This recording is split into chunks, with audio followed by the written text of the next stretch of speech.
सात संगत जी, प्यार से कहना धन निरंकार जी। तो ये जो प्रमाण है कि आप सब संत शुरू से ही वही शिक्षा ले रहे हैं जो युगों युगों से संतों ने बताया है कि कैसे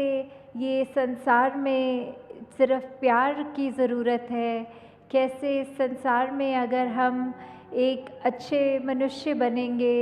तो ही ये हमारा जीवन सफल माना जाता है। कैसे हम अगर आए हैं तो हमारे जीवन की घड़ियाँ तो सीमित ही हैं, तो हमने जितना जीवन है उसको एक अच्छा जीवन कहलाने के लायक बनाना है तो क्या करना है। उसमें हमें ये अपने आप की सबसे पहले पहचान करनी है कि हम एक मनुष्य के शरीर में हैं तो क्या हम सिर्फ शरीर ही हैं या कुछ और हैं। तो अगर इसी को ज़्यादा गहराई में लेके जाएं तो बात वही है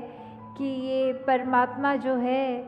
ये पूरे ब्रह्मांड के एक छोटे छोटे कण से लेके बड़े बड़े प्लैनेट्स और हर एक चीज़ में है। तो कैसे एक इसी का अंश हम सबके अंदर जो है उसकी पहचान जो हो जाए। और अगर कहते हैं कि जब ये प्राण निकल जाते हैं तो ये शरीर छोड़ने वाली बात जो आती है तो उसमें ये आत्मा जो है इसको जब पता लगता है कि हमने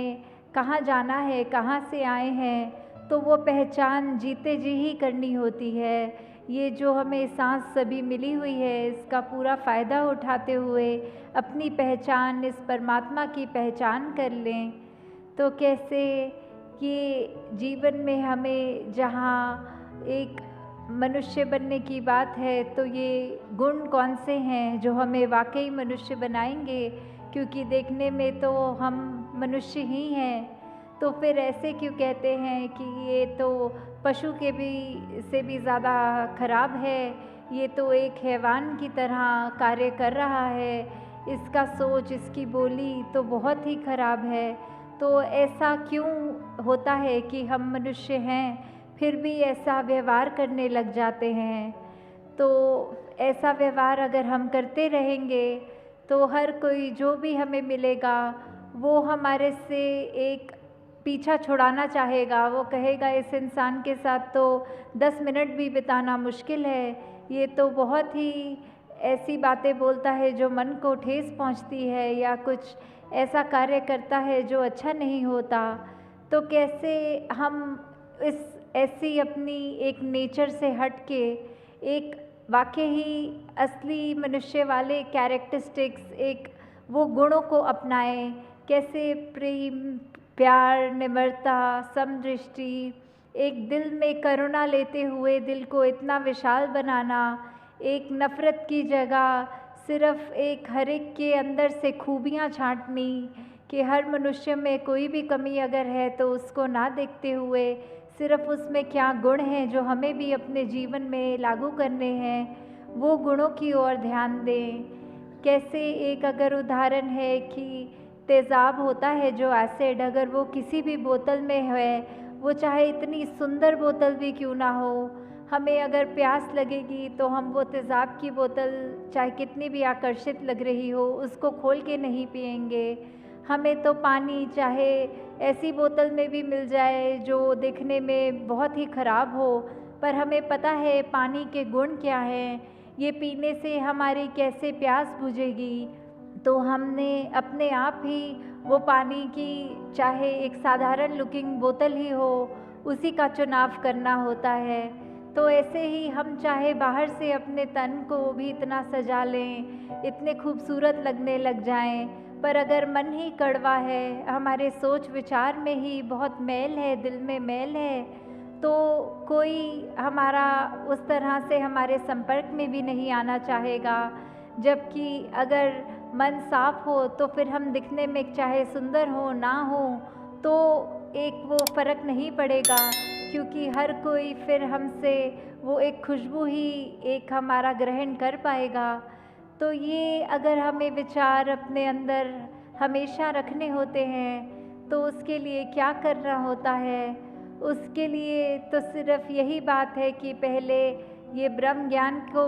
इसके साथ निरंकार को जोड़कर अपने हर पल में इस निरंकार को जब हम याद रख के ये जीवन बिताते हैं तो वाकई ही ये दिन, ये जीवन, ये पल, ये घड़ियाँ बहुत ही खूबसूरत हो जाती हैं। हमारे अंदर ऐसी अच्छे गुणों का एक असर दिखने लगता है।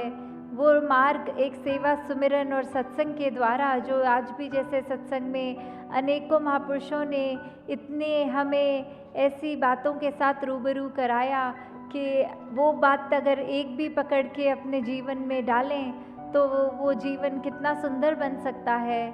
कैसे इस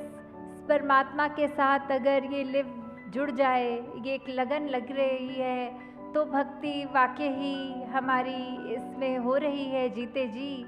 तो ये तो एहसास वैसा एहसास है जैसे एक माँ होती है, उसको अपने बच्चे के वो याद करने के लिए कोई ख़ास समय नहीं निकालना पड़ता। वो दिन का कोई भी अगर कार्य कर रही हो, जो बच्चा स्कूल गया है तो वो खाना भी बना लेंगी, वो ऑफिस में भी होंगी, वो कुछ भी ऐसा कार्य करेंगी, पर ध्यान यही होगा कि अभी बच्चा, उसका स्कूल में ब्रेक टाइम चल रहा होगा, अभी वो कोई एक सब्जेक्ट की उसकी क्लास चल रही होगी। तो ऐसे ही हम कोई भी कार्य करें तो इस परमात्मा का एहसास हमारे अंदर साथ साथ रह सकता है।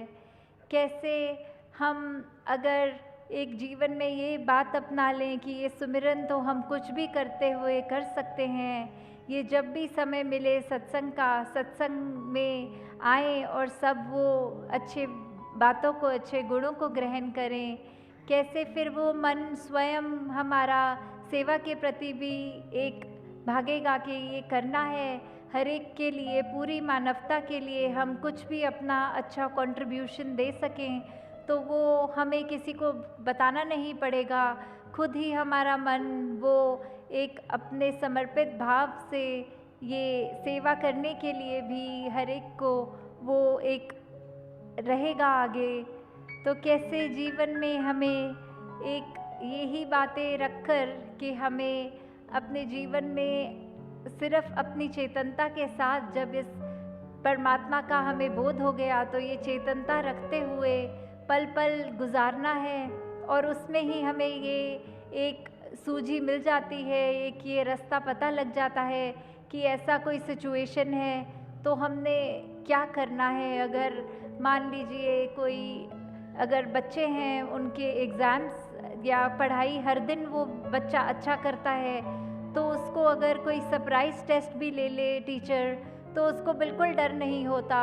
पर अगर कोई ऐसा बच्चा है जिसने पढ़ाई ही नहीं करी तो उसको तो वो सरप्राइज़ टेस्ट से बहुत डर लगेगा कि इसकी तैयारी नहीं है और टीचर ने ले लिया। तो कैसे फिर